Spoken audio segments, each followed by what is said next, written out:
Hi, everybody, and welcome back to Resilience Unravelled. And as we like to look at all facets of resilience, different places, different countries, geographies, subjects, inferences, concepts, whatever you like.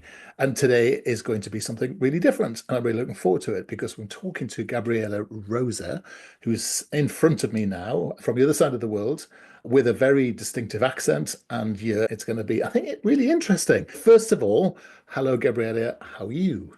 Well, thank you so much for having me, Russell. And so, from your accent, I'll immediately assume you're in the wilds of Oz, Oh, yes, that's it. Oz it is. but you don't live there, do Except you? that I have been living in Boston, so I feel very conflicted as to my identity. You're a nomad, aren't you? Were you born in Brazil, That's did you it. say? I was born in Brazil, yeah, and but raised in Australia. So I think I was in Brazil until the age of about 12, 13. And then after that, most of my life has been spent in Australia. But like I said, for the last 3 years, it had Boston has been home. Look, you better tell us what it is that you do. I'm a fertility specialist. So I was originally trained as a naturopathic practitioner, a naturopathic doctor, as they know in the US. And basically, from the beginning of my career, I've helped women optimize hormones, and that transitioned very quickly within the first kind of 3 to 5 years of working in the field to helping couples overcome infertility and miscarriage, even when other treatments have failed. And that has been very much the focus of everything I do for the last 20 years or so. So, yeah, it's been some time. And when you say with the naturopathic side of things, does that mean you didn't have a medical background? You just came to the subject from a different place? That absolutely, from the perspective of how I operate, the initial training that I had was in integrative medicine, naturopathy specifically. And then I did a master's in reproductive medicine and human genetics and did a master's of public health at Harvard, doing my doctorate there right now. So that's been the transition from clinical work to research and adding more ever more, actually, I would say, the scientific kind of integrative evidence base to what it is that I do, but also that kind of leaning cutting edge part piece where there's hasn't been a lot of research in my field specifically. Really? And so bringing more of that clarity to the conversation of what really works and how do we approach challenging, complex fertility situations, because most of the people who come to me, they've been trying for many years. When we did for my master's in public health at Harvard, I did a study to look at, it was a 7 year analysis of our patient cases and the Mm. types of people that we helped and the types of people who came to us. And on average, there was a 4 year long standing infertility history, and with a kind of standard deviation plus or minus 2.5 years. So many of the people who were coming to me had Yeah. multiple years of Yeah. infertility and miscarriage history or failed treatments that they wanted to overcome. And in that analysis for that cohort, it was 544 patients. We noted a 78.8% live birth rate. So it was enough to be able to tell us that, yeah, okay, this is an effective treatment for people who are in that specific situation. And that's how it unfolded from there. Very interesting. You'd have thought you'd be knee deep in research. Look, I think that the research primarily, if you think about how the healthcare systems around the world are structured, and of course in the UK it's slightly different, being a universal healthcare system Mm. compared to privatized systems. There's research for different purposes, and in reproductive medicine specifically, i.e., Mm. IVF treatment, there is an aggregate amount of minimal research that's necessary to deem the procedure as not life threatening. And from a perspective of risk, there is research and there is somewhat more comparisons around what is the best protocol that works in this kind of setting of scenario, but Mm. certainly not from the perspective of public health and the perspective of preventative medicine for optimization of fertility is very little research. Yeah, that's interesting. And I think there's a sort of This might be, and I'm asking you questions from a place which is has no knowledge. I've never experienced this. I'm not particularly qualified to talk about it at all. So maybe I'll just be expressing the views of the sort of person in the street, as it were. But many of us have this perception, especially who've had kids, that having kids is quite easy. But that's not true, is Yeah, it? actually, it is true. Oh, okay. Yeah, I no, know that Elon is Musk's had a few. it's a fair perception. And Yeah. the reason it's a fair perception is that in the general population, the majority of people conceive without trying. Typically, it's 3 months time to pregnancy. It's literally have intercourse, get pregnant, have a baby done. We're no longer having this conversation. So what you said is actually not incorrect. It's very true. However, the piece of that is the flip side is that when it hasn't been straightforward, it's not easy. And when it hasn't been straightforward, finding and understanding the reasons as to why it hasn't happened is even more difficult. And the reason is that all of our healthcare systems around the world aren't really, if you think about it, it's very disease centered. And Mm, so the point here is how do we make sure that people are not dying from XYZ disease? yeah. And as opposed to how do we create and optimize function? So though that's the distinction and that's the difference in the conversation that really transitions a average experience of it's just easy to get pregnant and have a baby to one that's very difficult, prolonged, and quite traumatizing for a lot of people. Because as you can imagine, as a human kind of drive, we want to reproduce, we want to have families, communities, all of that. And for most people, because it is easy, and as you probably will know, someone who looked at their partner and just conceived without trying or oops accidentally quote unquote and or people who have on the face of it, very unhealthy lifestyles or life choices, smoke, drink, do drugs, whatever, be able to conceive seemingly easily in those kinds of situations, the drunken one night stands that people talk about. And other people who have very healthy lifestyles, who really desire to have a family, not being able to do it again, it creates a lot of conflict. And so people think this is easy and it should be easy, but then there's evidence in my life that this has not been easy. And the reason for that is that different things affect humans differentially. So we Yeah. all would have heard of people who have never smoked a day in their life and died of lung cancer. And then you've got that person who's a chain smoker who has Mm, never developed cancer at all.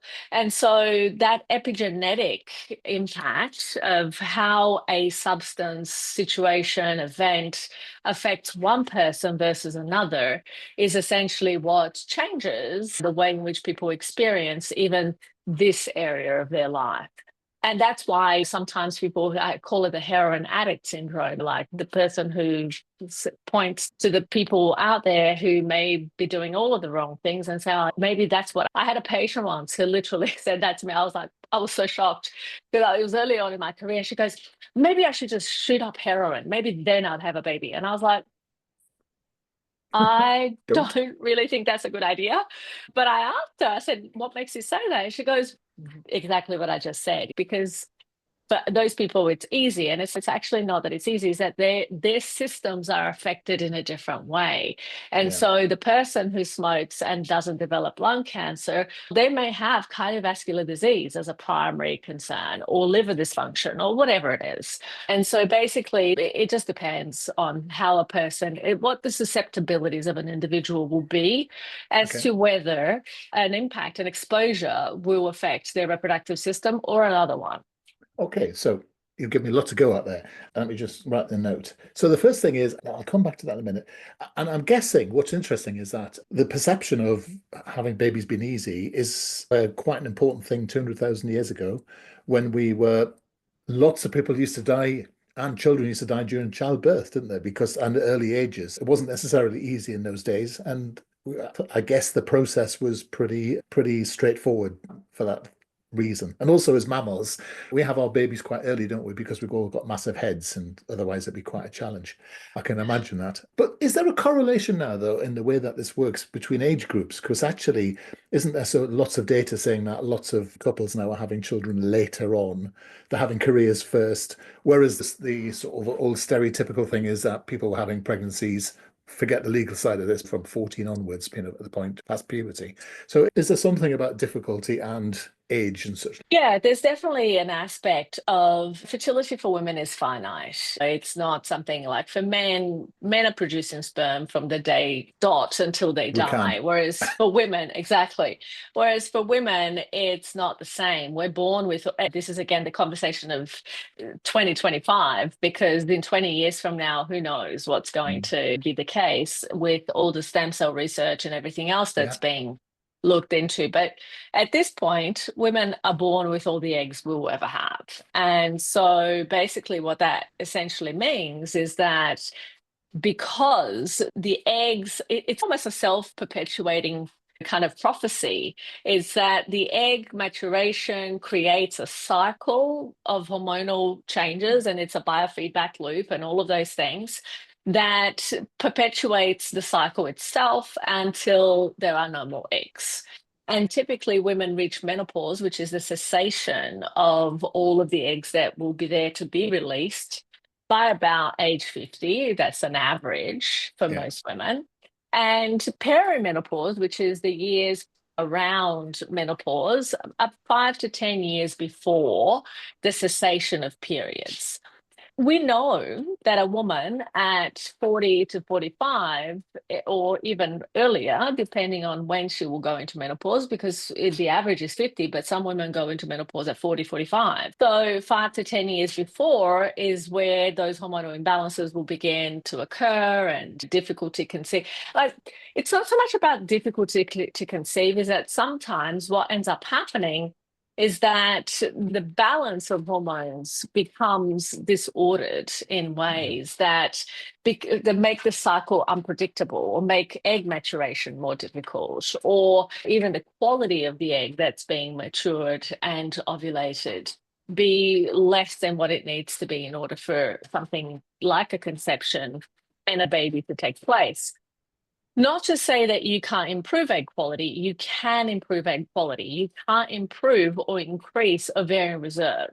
Because, Yeah. like I said, we're born with the eggs we'll have, but the quality of those eggs, they almost have a very direct correlation to the quality of our health.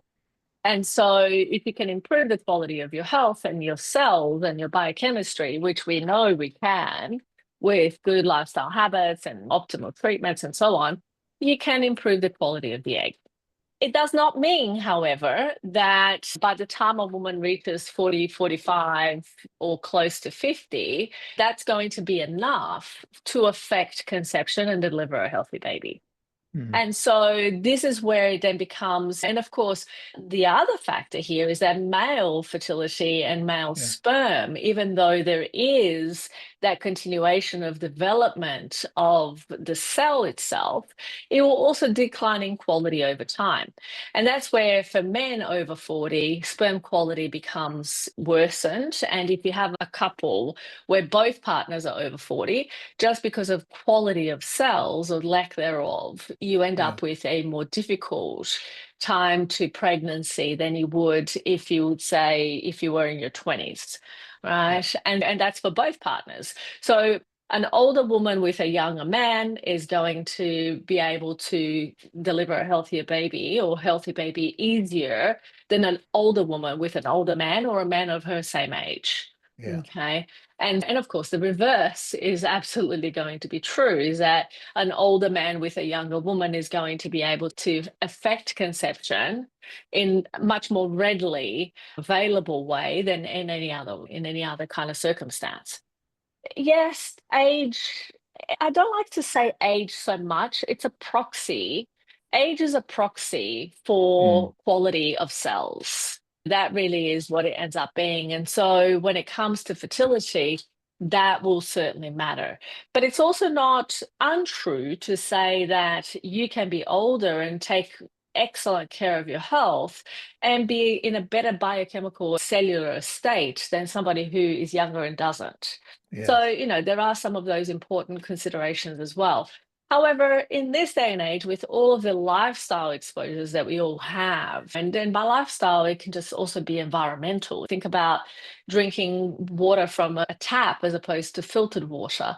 In your Mm. tap water, if you're not filtering it with a good quality filter, you are exposed to all sorts of chemicals, from industry runoff to the contraceptive pill in the water, from somebody else's urine, and everything in between. So, of course, that's also going to impact the way in which the body responds and is affected by the environment. So, putting precautions in place that are going to Mm. help to improve and optimize health is going to be a very good way to ensure that you are also as healthy as possible for fertility Yes. down the track for and longer. And you're talking about people with reduced fertility options there, because actually we know that there are many children born in areas of conflict or extreme poverty, or there's plenty of problems in the water and all that sort of stuff. So this is more the challenge. And now people might be wondering why Well, we. see, here's the thing, and Mhm. I think that what you've pointed out there is exactly what I was talking about before, which is people will be affected differentially. Mm. However,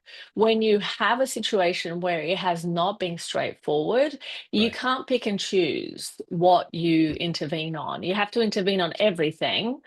Otherwise, you run out of time to have a baby altogether. So you don't have time to disentangle specifically what is it that one person struggling to get pregnant versus another is going to benefit from the most. In some instances, yes, you can.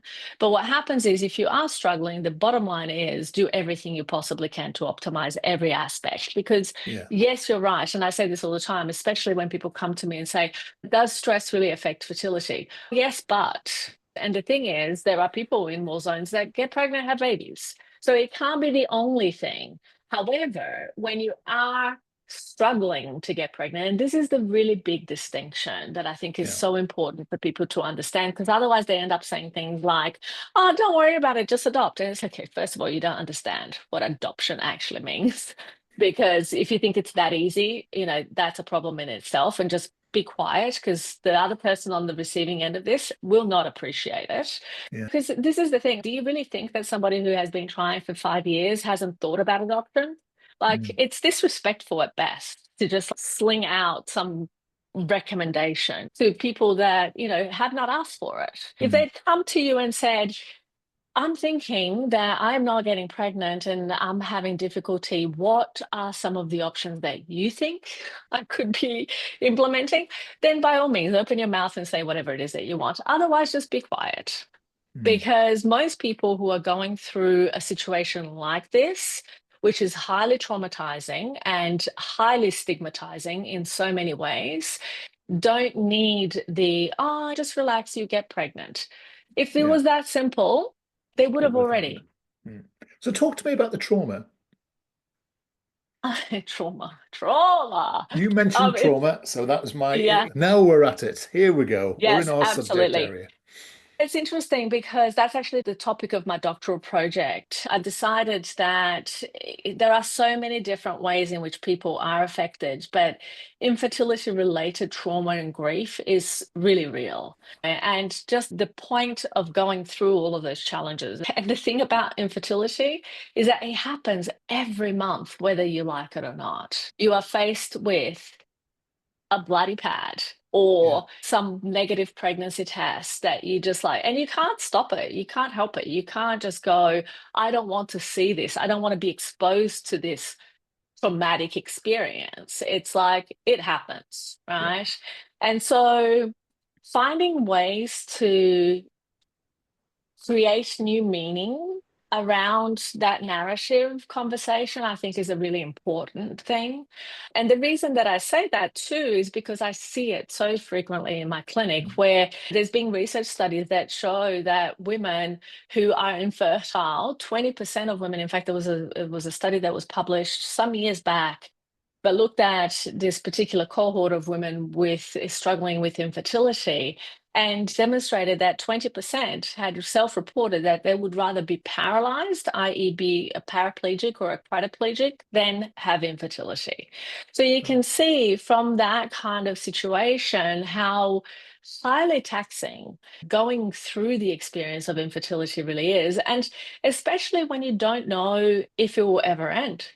If you don't know if you ever will hold your baby in your arms, like your sister, your neighbor, your aunt, your cousin, your whoever, your mother before you, it's a disconcerting life event going through something like that. And that is the good side of reproductive challenges, because then you end up with people who have extremely traumatizing pregnancy loss or Yeah. stillbirth or neonatal death of babies post delivery.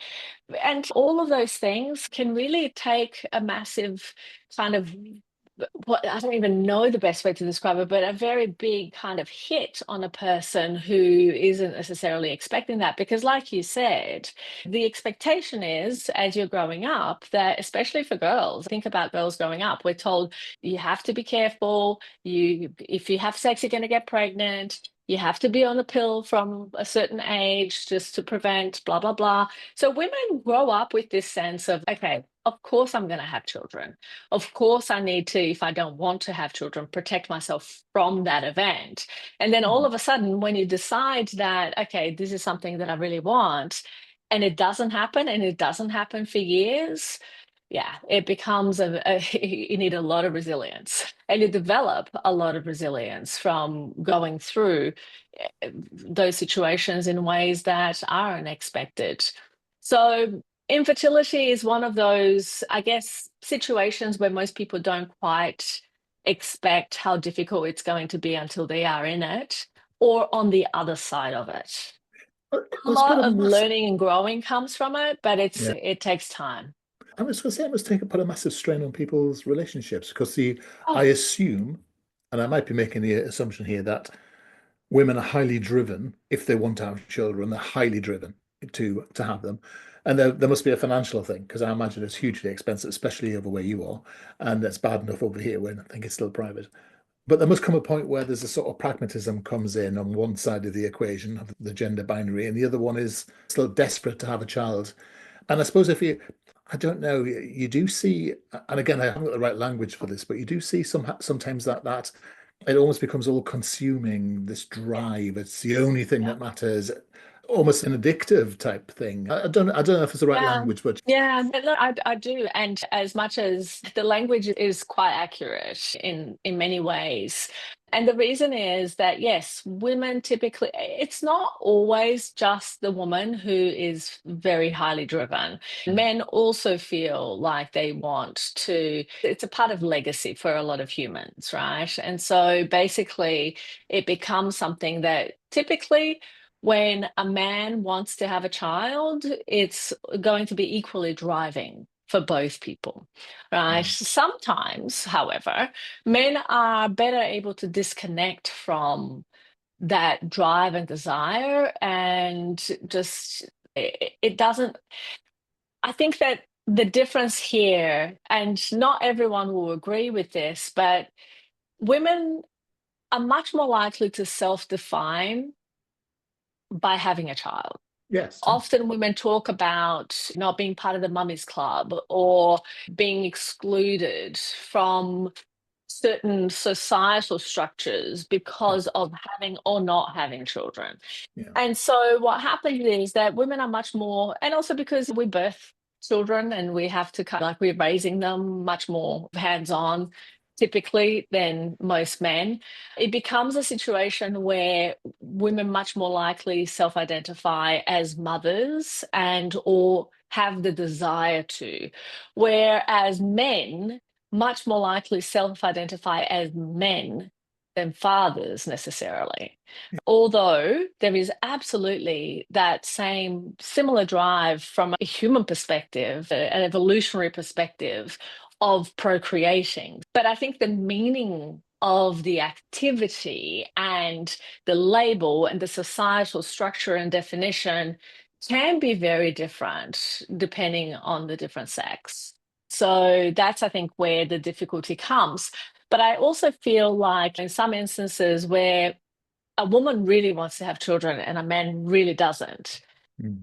that's typically where the biggest problems will occur, and or vice versa, because what happens is that will eventually impact relationships, and that Yes. will make the drive of one person to fulfill that versus the inactivity or the lack of desire of another person to do the same will typically mean that there is always that discordance between the two. And that is where the blame starts. That's where the four horsemen of the apocalypse, as John Gottman talks about, raise their heads, because then it's okay, we don't exactly want the same thing and we're not going in the same direction. But then Mm. one person is trying to pull the other to go in that direction, the other person is trying to go the other way. It becomes a mess. And Yeah. then you add to that dynamic the cost, Yeah. physical, emotional, financial, Mm. and you have a real mess in your hands when And people the thing I think a lot of people don't understand, because I know a couple of people who've been through IVF, is the miscarriages.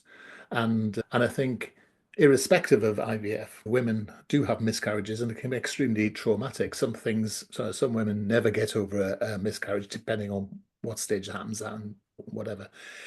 But my understanding is that there are how more much she miscarriages. wants a baby and is Yeah, struggling. Even if exactly. like we're seeing a positive pregnancy test one day and the next Yeah, it's no longer there. That yeah, can be equally traumatizing for a woman who has desired, who has dreamt of being a mother for her whole life, yeah. as it is somebody who has had a late term miscarriage. And for some people, that might not make sense, but I hear this so regularly in my clinic, and I've talked to thousands and thousands of people over 25 years. And so I know that it might not make sense for some people to hear that and go, no, that can't be true. It can't be true for you. It's Mm. true for the people who it's true for. Yeah, it's exactly. But people process death differently, and it's still a death. So it's just a Yeah. question of where it took place in a cycle.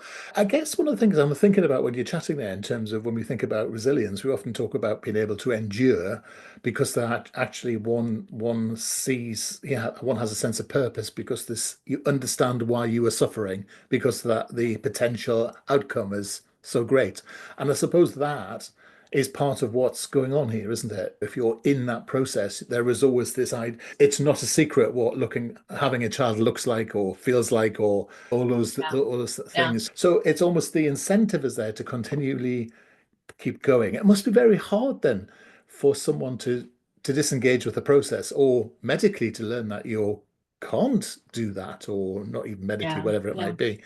So what Yeah. happens when you lose that sense of purpose? You must be having to deal with people in bits. Yeah, look, that's exactly right. I think that one of the biggest things that happens in this scenario of people trying to have babies when it hasn't been easy, what you're talking about is that kind of, okay, this month it's going to Mm. be the month. So there is always that anticipation that this month of this treatment cycle is going to be the one.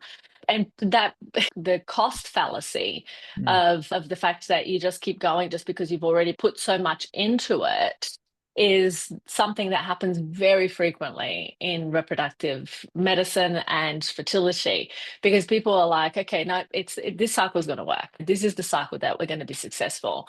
And so on the flip side of that, it's also the thing that keeps people going. It's the hope of the potential benefit or Yeah. achievement of that result that drives people.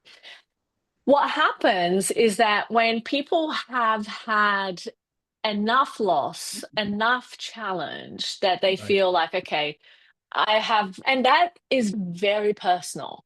Mm. Imagine this. The longest standing case of infertility I've ever treated was 19 years. The Wow. woman was 44 by the time that she came to me, and the partner was close to the same age. And in 40 years, they had done multiple failed IVF cycles. In 20 years, sorry, 19 years, they had done multiple failed IVF cycles. They had done multiple failed treatments of all different kinds of treatments, as you can imagine. Yeah. If somebody Okay. hasn't given up by the 10th year or the 15th year, they keep going. you usually will try new things because you think maybe this thing is the thing that's going to happen or is going to help. And at this point that they came to me, the man was still not quite ready to give up. The woman was already, she had already given up probably 5 years before. And so you can imagine that kind of situation. What we were talking about before was definitely playing a role here. I don't want to do this. I want to do this. I want to give up. I don't want to give up. And so that took a little moment to go, okay, you guys need to make a decision here as to how this is going to go. If you decide that this is what you want to do, then this is the path that we're going to take. In the end, long story short, they both decided, okay, fine, it's worthwhile, let's go, let's do what it is that we need to do. And they did, and they conceived and they had their baby. But the thing about that, often is not spoken of is the fact that also in a long-term kind of situation like that, sometimes you give up multiple times. And this is what the thing that she described to me. She said, like, I've given up multiple times and then went back to it thinking with kind of, is it either because when you feel really tired, you've run for a really long time and you go, I cannot keep going, I'm going to die. And then all of a sudden you stop running and you sit down or you lie down or you have a night's rest. And then the next day, you're okay, fine, let me just go at this again. And that's resilience, right? It's that whole thing of, okay, I've given it a good go. Now I've rested. Now I'm going to try again. And so that journey, that process is somewhat what happens with long-standing infertility. But sometimes people then find that they're like, okay, I have given it enough. I've rested. I've tried again multiple times. It still hasn't happened. Now I'm going to give up. And even though deep down they might still have that little tiny glimmer of hope that maybe I'm not quite done yet, they find it very difficult unless they put themselves into that mental mindset of, okay, I'm going to give it my everything. They find it really difficult to actually rev up again to the point of actually wanting to try something new. Sure. Because then you have no hope for the future. You have no desire, no willingness to actually keep trying. So two things, Yeah. two things starting to hit me now. The first is you're probably just going to discount straight away and just say it's a fatuous comment, but I'm going to say it anyway, which is with this massive desire, this potentially well of money, it seems ripe for unethical providers to be in there encouraging people. Oh, you're nodding. That was disappointing. I thought you were going to say, no, that never happens. We're all angels All and we the don't do time. that. No, look, IVF is a actually, in fact, it's a multi-billion dollar industry. Yeah, There are anywhere where there are massive gangs, you will find sharks, you will yeah, find charlatans, you will find people who are there to take people's money. Unfortunately, that's just the reality of it. Now, it's a highly regulated industry in terms of IVF, and it's also an expensive industry to get into. You don't just decide one day that you're going to set up an IVF clinic. But because of that, also, there is a high vested interest in making a return on your investment. yeah, And most clinics that are privatized, and most clinics, even in the UK, like you have a universal healthcare system, but in the private sector, basically, they all have shareholders. These are investments, these are businesses. And so what happens is that there is definitely a drive for people continuing to do treatment. And yeah, that's one of the big things where I go, I understand the fact that IVF is a wonderful tool and it's a wonderful, miraculous scientific innovation, right? However, it was developed to help women who had blocked fallopian tubes to be able to have babies. In fact, UK was the first place in the world where IVF was available, and 1978.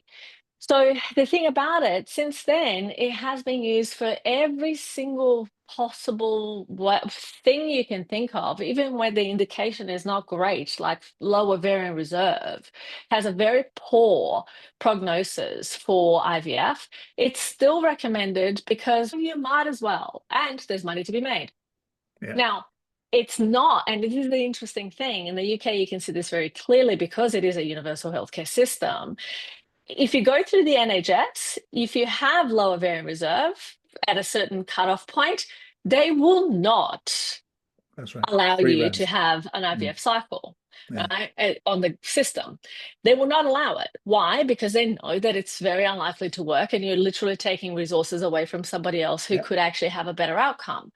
But in the private system, if you're willing to pay for it, that's where I become a little bit skeptical and And agree with you I think that couples must it can be have a problematic. challenge selecting people to work with, mustn't they? Because they need to check this out. So, final question, because I'm just looking at your time and I'm just thinking, blimey, we said this is going to be very short, and here we are, rabbiting away because it's been fascinating. I'm just wondering, with the state of parenting in the Western world, if there is such a thing now, I wonder whether IVF parents parent in a different way.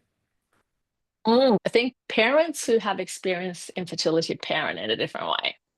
And actually, it's one of the reasons why I got into doing the work that I do.